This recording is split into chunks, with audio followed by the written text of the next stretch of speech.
The world below the waves was a symphony of blues and greens, a kingdom of coral castles and shimmering fish. Lyra, a mermaid with scales the color of abalone and hair like drifting kelp, found beauty in its familiar rhythms. Yet, her heart often drifted upwards, towards the shimmering, elusive boundary of the surface world, a place of terrifying silence and blinding light that her kind avoided. Her curiosity led her to the Trench of Whispers, a deep, dark scar in the ocean floor where old things settled and were forgotten. It was there, half buried in silt and the bones of a long-decked ship, that she found it. It wasn't coral or pearl. It was hard, smooth, and unnaturally geometric. It was a lamp, crafted from a metal that resisted the ocean's corrosion, adorned with strange, swirling patterns.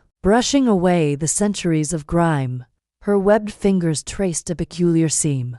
A sudden, violent tremor passed through the water, and the lamp grew warm in her hands. With a great whoosh that sent bubbles exploding outwards, a figure erupted from the spout. He was not a creature of the sea. He was made of smoke and shimmering heat, his form coalescing into a giant with arms crossed over a broad chest and a beard of swirling vapor. His eyes glowed like molten gold. Who dares disturb the slumber of Mermaid, master of wishes and weaver of fates?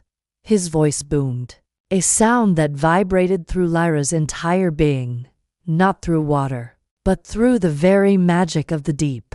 Lyra, trembling, held her ground. "I am Lyra. I found your vessel."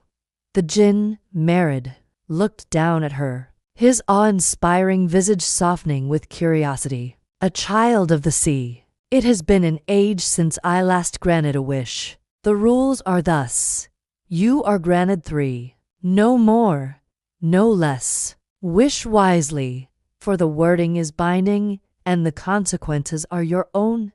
Lyra's mind, which a moment before had been filled with songs of whales and the gossip of dolphins, was now a whirlpool of impossible possibilities. Her first wish came not from greed, but from a lifetime of longing. "I wish to walk upon the land," she said, her voice steadying, "to breathe the air and feel the sun on my skin without the sea to hold me." "A simple wish," Mermaid boomed.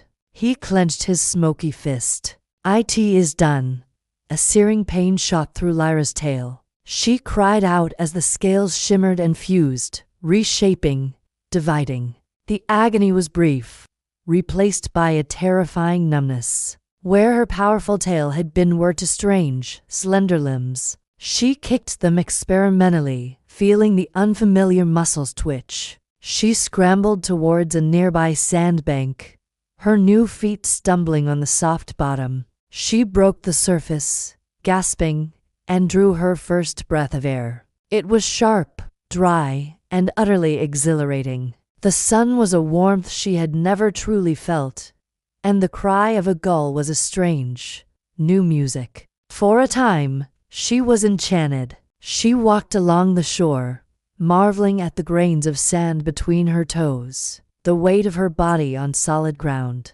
But soon, a deep loneliness settled in. She was a spectator in a world she couldn't understand. She saw humans in the distance, but their language was a mystery, their ways alien.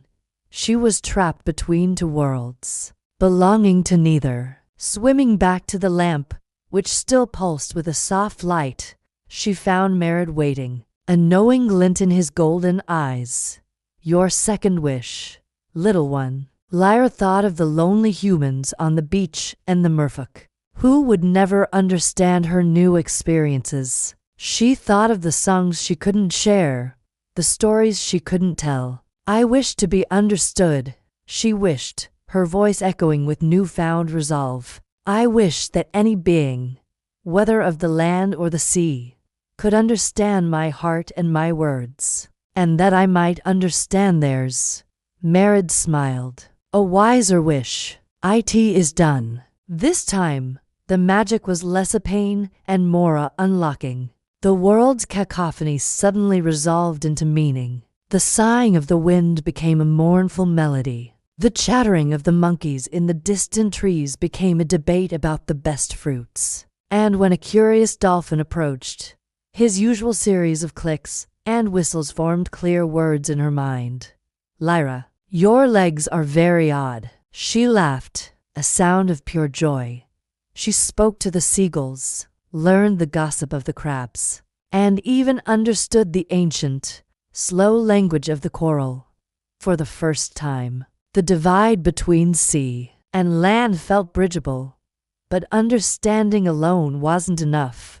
She now heard not just the beauty, but the pain, the sorrow of a whale who had lost her calf, the fear of the reef fish as the shadow of a predator passed overhead, the anxious prayers of the humans in a village. As a great storm gathered on the horizon, a storm she could feel brewing in the very currents of the sea. She saw the disconnect, the fear both worlds held for the other. The humans saw the sea as a treacherous, mysterious larder. The merfolk saw the land as a dangerous, barren wasteland.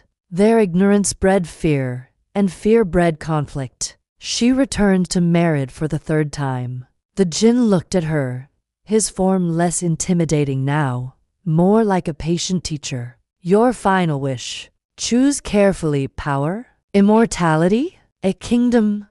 Lyra looked from the deep blue of her home to the vibrant green of the land. She had been given a gift no other had, a foot in both worlds, and the ability to truly understand them. I wish for the wisdom and the means to show my people the wonders of the land, and to show the people of the land the wonders of the sea, so that fear may be replaced with wonder, and conflict with respect. Mermaid's golden eyes widened. Then he bowed his great, smoky head. For millennia, I have granted wishes for riches and power. It has been an age since I heard a wish of true selflessness, a wish not for oneself, but for all. This is a great magic. It is done. The magic that flowed through her was not a change, but an awakening. She felt a profound sense of purpose settle in her soul. She knew what she must do. Lyra did not become a queen or a goddess. She became a storyteller. She swam to the mere kingdoms and, with her new understanding, wove tales of the land so vivid they could see the forests and mountains in her words. She described the warmth of a hearth fire, the complexity of human music, the love a farmer has for his land. Then she would walk onto the shores of human villages. The people, initially fearful of the woman who emerged from the waves, were disarmed by her ability to speak their language and understand their fears.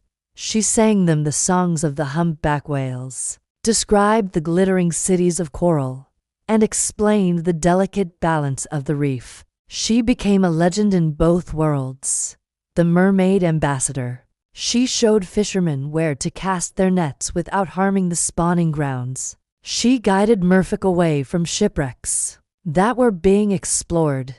She didn't erase the boundary between sea and land, but she built a beautiful, understanding bridge across it, woven from shared stories and mutual respect. And sometimes, on quiet evenings, a wisp of smoke would coil up from the depths of the trench of whispers, forming into the proud, smiling figure of Mermaid. He would watch Lyra, the one who had wished not for a crown, but for a connection, and he would nod to himself, satisfied. For the greatest magic, he now knew, was not in the granting of a wish, but in the wisdom of the wisher. The end. Thank you for watching, and please don't forget to like, share, and subscribe.